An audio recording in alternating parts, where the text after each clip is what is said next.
Hello बच्चों, तो अपन gradually wait flow पढ़ रहे थे। ग्रेजुअली वेट फ्लो में अपन स्लोप्स पढ़ रहे थे, जिसमें से माइल स्लोप पढ़ ली थी, स्टीप स्लोप पढ़ ली थी।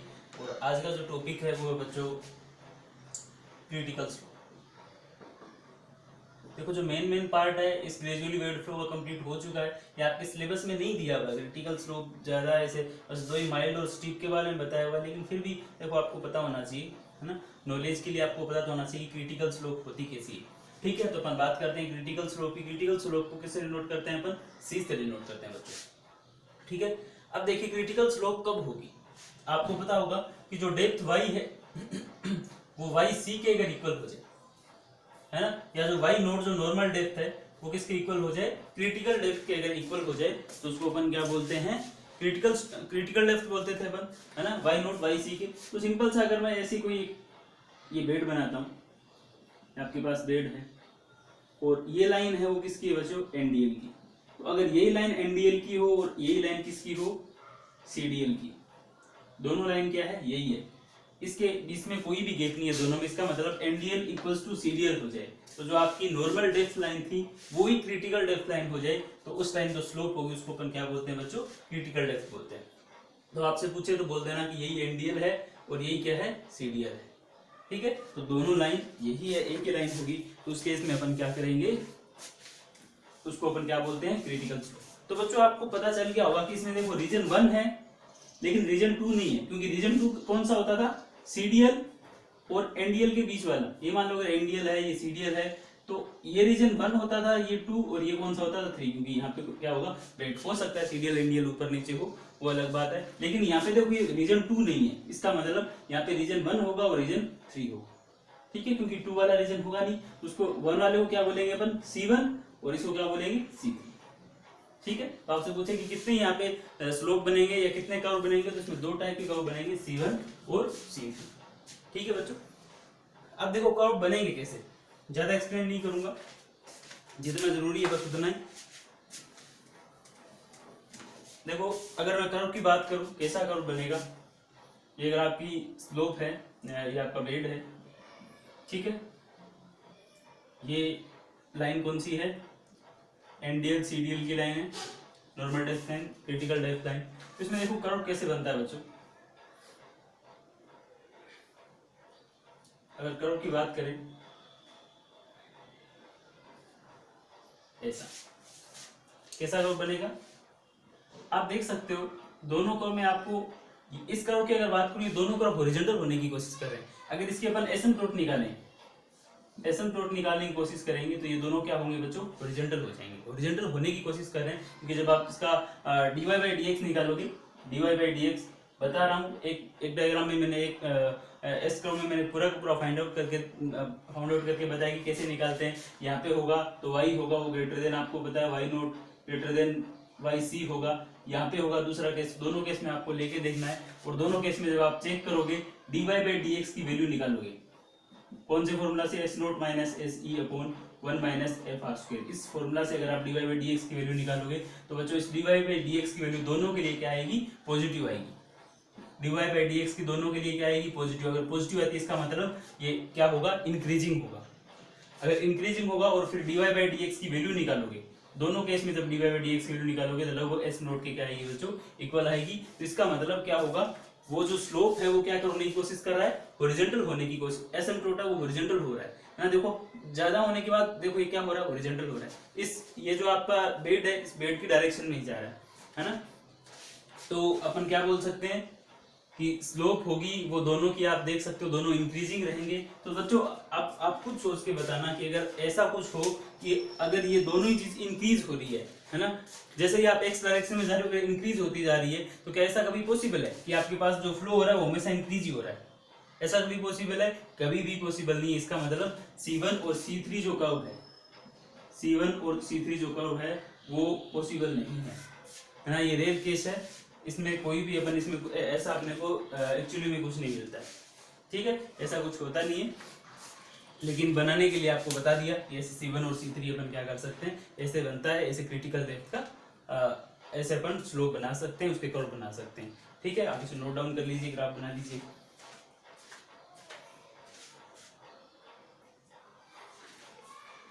और एक जो आपका क्रिटिकल स्लोप की अगर बात करें, ये देखो हाईली अनस्टेबल रहता है ना।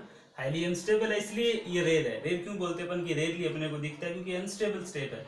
देखो आप देखोगे, आपको ऐसा हो नहीं सकता कि किसी भी अगर आप स्लोप की बात करो उसमें डायरेक्टली इंक्रीज हो रहा है, दोनों केस में इंक्रीज हो रहा है, ऐसा आपने नहीं देखा होगा, है ना। तो इसलिए क्या है, हाईली अनस्टेबल है। तो अपन नेक्स्ट पढ़ते हैं बच्चों, एक क्रिटिकल स्लोप था, उसके बाद है अपना हॉरिजॉन्टल स्लोप। थोड़ा हॉरिजॉन्टल और एक स्लोप और है, उसके बारे में, दोनों के बारे में आपको बता देता हूँ। देखो अगर हॉरिजॉन्टल स्लोप की अगर बात की जाए,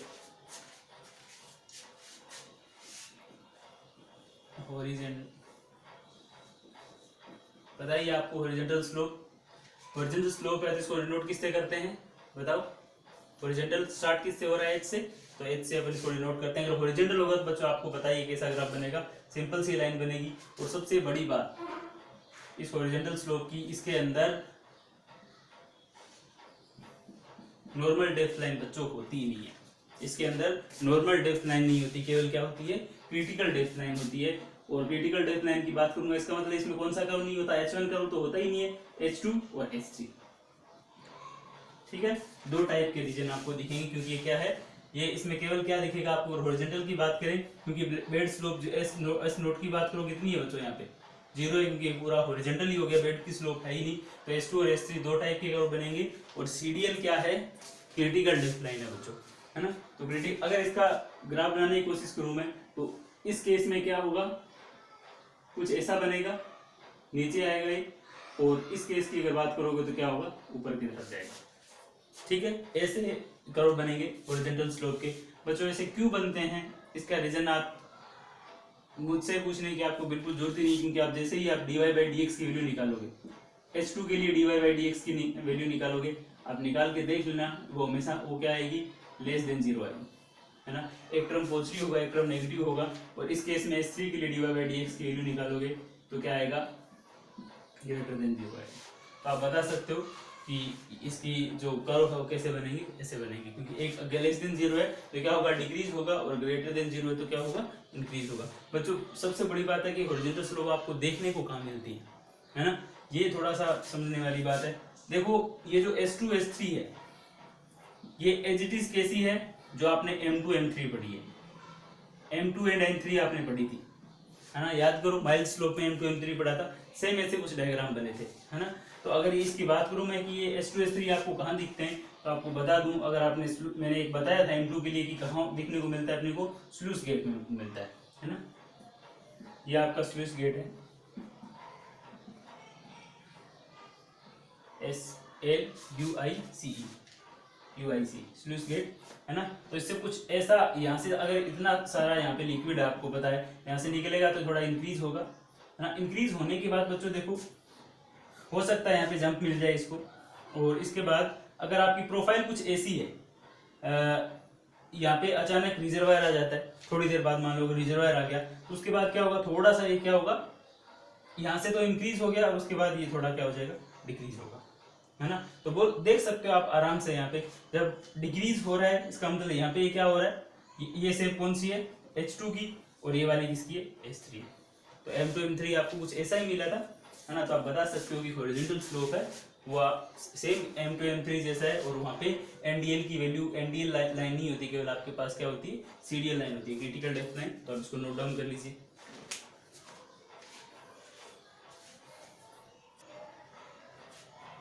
लास्ट है बच्चों अपने पास एडवर्स स्लोप।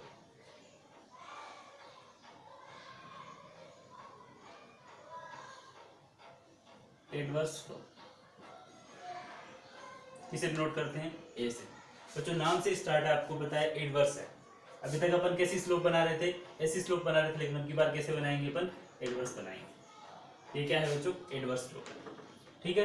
अगर एडवर्स स्लोप है तो आपको पता है स्लोप होगी वो नेगेटिव होगी, एस नोट की वैल्यू क्या होगी, नेगेटिव होगी।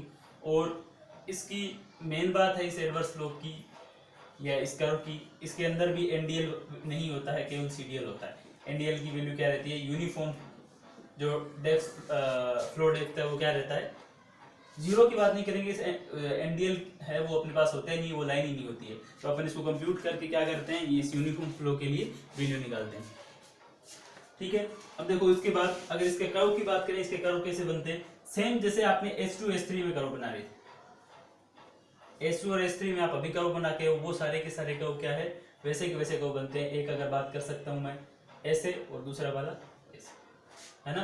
तो जैसे ही आपने H2 H3 में कर्व बनाए थे, वैसे के वैसे सेम टू सेम यहाँ पे A2 A3 बनते हैं। यहाँ पे H2 H3 नहीं लिख सकते, A2 A3, है ना। तो एडवर्स स्लोप में भी आपको ऐसा कर्व मिलता है। बस आपको मेनली क्या ध्यान रखना है कि इसका कर्व बनता कैसा है, थोड़ा सा आपको आइडिया लगे। जैसे H2 H3 में M2 M3 जैसा था, यहाँ पे H2 H3 जैसा है एडवर्स में। और ये भी देखो बच्चों रेड है, आप खुद देख लो कि जब इसकी स्लोप है वो भी क्या है, निगेटिव स्लोप थी और एडवर्स कंडीशन है ना। तो ऐसे भी आपको ये, अगर ऐसे आपको प्रोफाइल दिखते हैं, अगर मैं बोलूं कि हाईली अनस्टेबल था, वो हाईली अनस्टेबल का मतलब थोड़ा सा आपको मिल जाएगा, थोड़ा सा दिख जाएगा वैसा स्लोप, लेकिन ये काफी देर तक नहीं रहेगा, काफी शॉर्ट लेंथ तक रहता है। फेयर होने का मतलब क्या रहता है कि ये जो आप प्रोफाइल देखोगे ये शॉर्ट लेंथ का है ना, क्योंकि एडवर्स कंडीशन में कितनी देर फ्लो होगा आप खुद सोचो, है ना। काफी शॉर्ट लेंथ के लिए आपको एडवर्स स्लोप देखने को मिल सकती है। तो बच्चों ये आपका ग्रेजुअली वेव्ड फ्लो था, है ना। मेरी तरफ से कंप्लीट है ग्रेजुअली वेव्ड फ्लो। अब अपन रैपिडली वेव्ड फ्लो स्टार्ट करेंगे नेक्स्ट लेक्चर में। ठीक है, थैंक यू।